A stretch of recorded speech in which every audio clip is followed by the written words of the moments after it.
Well, you guys drop a few more albums. In 2004, you dropped Till Death Do Us Part. Yeah, which was our last album on Sony. Yeah. Then 2010, you did Rise Up. Right, which was with EMI. Did- And, you know, the two albums, those last two, they were tough. You know, with the Till Death Do Us Part album, we knew it was our last album with Sony. And, you know, we knew that based off of the album beforehand, that, you know, chances are this album's probably gonna not do as well as that one. Mhm. Maybe it does, but you know, the way that things happen in the industry, especially when the label stops pushing, is that there's a fucking drop. You know what I mean? I think our music went past what they were looking for in artists at that time, and they were just looking to fulfill the deal and do right by us, because we actually owed them one more album, but I talked them into letting that particular album be the last, or it was actually a greatest hits album or some shit like this, because, you know, we saw, man, the support was fleeting at that point, and we didn't want to dead our group on Sony. That would have been fucking horrible. Now with EMI, it was more out of necessity. Like, it had been 6 years, we hadn't put anything out, and that was the album that we did mostly without Muggs.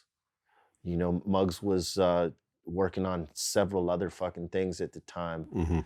And we were pressed. I mean, you know, it was like, fuck, you know, we either come out with something right now or we ain't gonna come out with anything else. Yeah. So we did Rise Up, and I took production duties on myself. I made some of the beats there, but I played the executive producer role on that one, and brought other producers to the table on that one. And, you know, it was with EMI, and you know, they were bringing it in through Snoop Dogg, you know, because, you know, we have this Mhm. relationship with Snoop, and Snoop wanted to be the one to bring Cypress Hill to EMI. Unfortunately, it didn't work with EMI because they just did not know what the fuck to do with Cypress Hill. You know, they tried, but I don't think they knew all the bases to touch. And some of the things that I suggested, you know, they were interested in doing them, but they just never got around to doing them. And I don't know if it's because we signed a one-off album and didn't sign, like, you know, a multiple deal album like, you know, normally you would do. We signed a one-off. So, you know, for those, they're only going to spend so much money and so much effort into putting you know, putting out the album if they're not getting you for a long term. Yeah. You know what I mean? Then the next album, 2 years later, Elephants on Acid. Elephants on Muggs Acid, comes back. which we bring Muggs back. And you guys, he does all the production And on he it. does all the production on that. Yeah. Yeah. Which was, it was interesting to do that album because you know, like, he's a different sort of motivator, Muggs, man. You know, he went back to the style like when, like, it could be considered like when we didn't have shit. So let's just say you have this big studio, but you got this little shit pre-production room that, you know, you do all the beginning stuff on, Mhm. and then you take it to the big room and put all the bells and whistles on. Where some groups would start off in the big room and just do everything there, right? You know, he had us in the small room where it was hot and gritty and fucking, you know, much like when we were working in the old days, you know what I'm saying? And it brought this vibe like we were, you know, just starting out again. And but it was cool because he got out of us what I feel like he needed to get out of us in terms of this particular album. He wanted to do it different than most albums, the style of writing, the content, and the delivery on some of the shit, and obviously his production, because it was, you know, I'm gonna say that Temple of Boom was probably the most dark, dusty album that we had in all of our albums, but this one was darker, a little dustier, but with more psychedelic sensibility to it.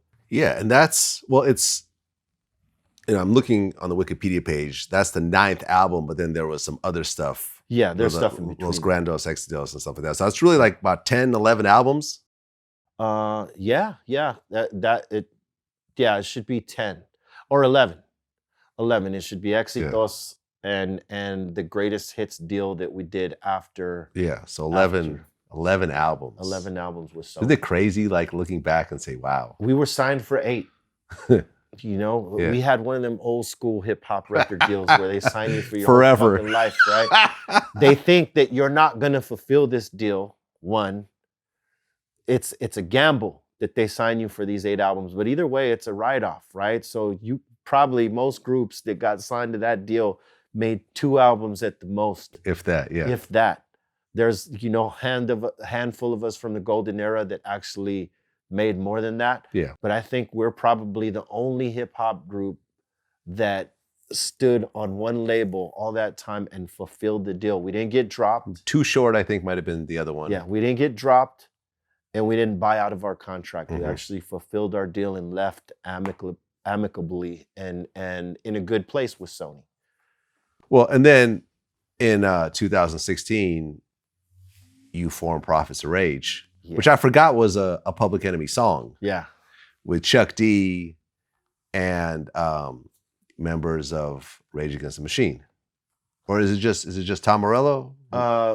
Were there multiple? No. With Prophets of Rage band, it was 3 guys from Rage Against the Machine. 3 which guys was from Rage. Brad Wilk, the drummer, Timmy C, the bassist, and Tom Morello, the general, and Commandante. Yeah. And then there was Lord and Chuck from PE. And Chuck D. And myself. Yeah, and then from what I understand, this hit like #1 on the rock charts.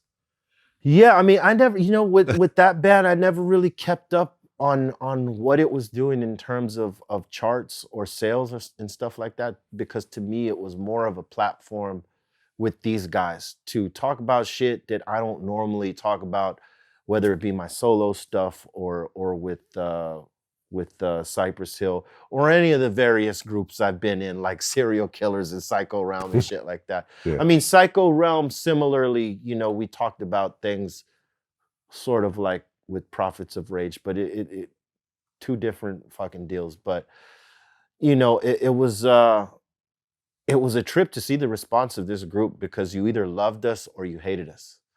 There was people that maybe didn't give 2 shits about us. They're like, well, I don't give a fuck about politics, so I ain't even tripping off of what these guys are talking about. I want to listen to this party shit over here. But you either loved or you hated that band, and we got a lot of love out there, though.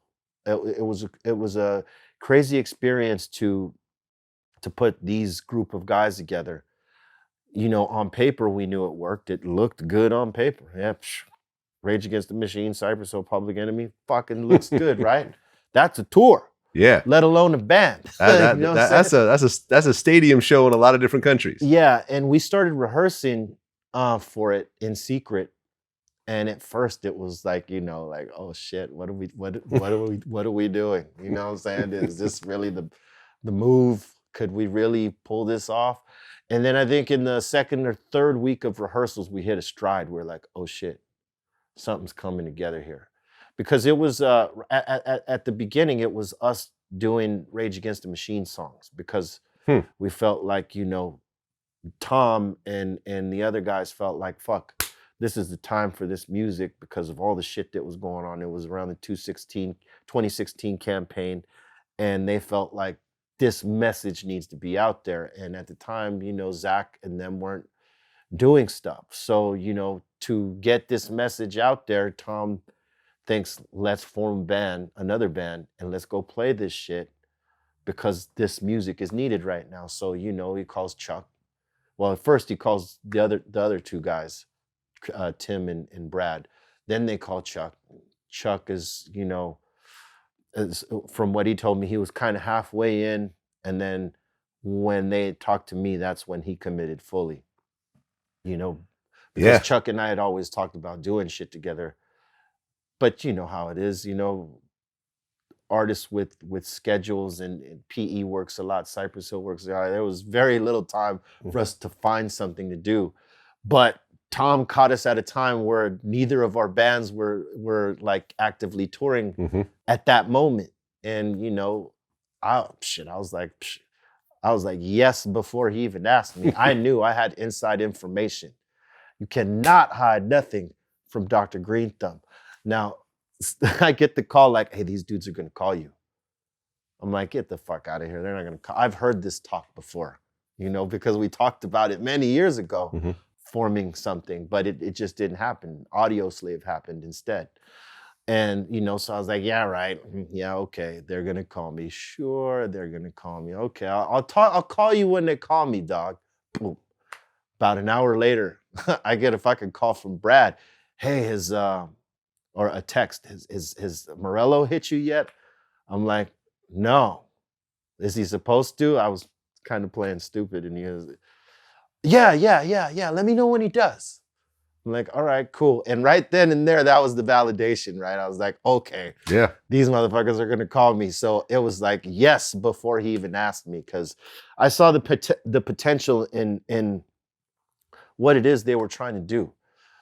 I could say something that normally people don't hear me fucking saying. And again, when we started getting our legs on us in terms of playing the Rage songs, and then we actually played those shows where we mixed up Rage Against the Machine songs with Cypress Hill and Public Enemy songs, Hmm. and then creating one new song, people were fucking like, they reacted to it like crazy. And we had this chemistry on stage, so we felt like, hey man, let's make this more than just this happening. Us playing these songs because this is happening. We have a chemistry. Let's try to lock that down in the studio. So we got into the studio and we found out that we had chemistry there. So that's what prompted the EP, and then eventually the album. And it was fun, man. Because everybody had some great creative input to throw in, and that's why we had such fun making that first album, and it was fun being with them on tour because we were all just sort of locked in on one particular goal, which is go out there and say something to these people and wake them up, but rock the fuck out of them. And we did that.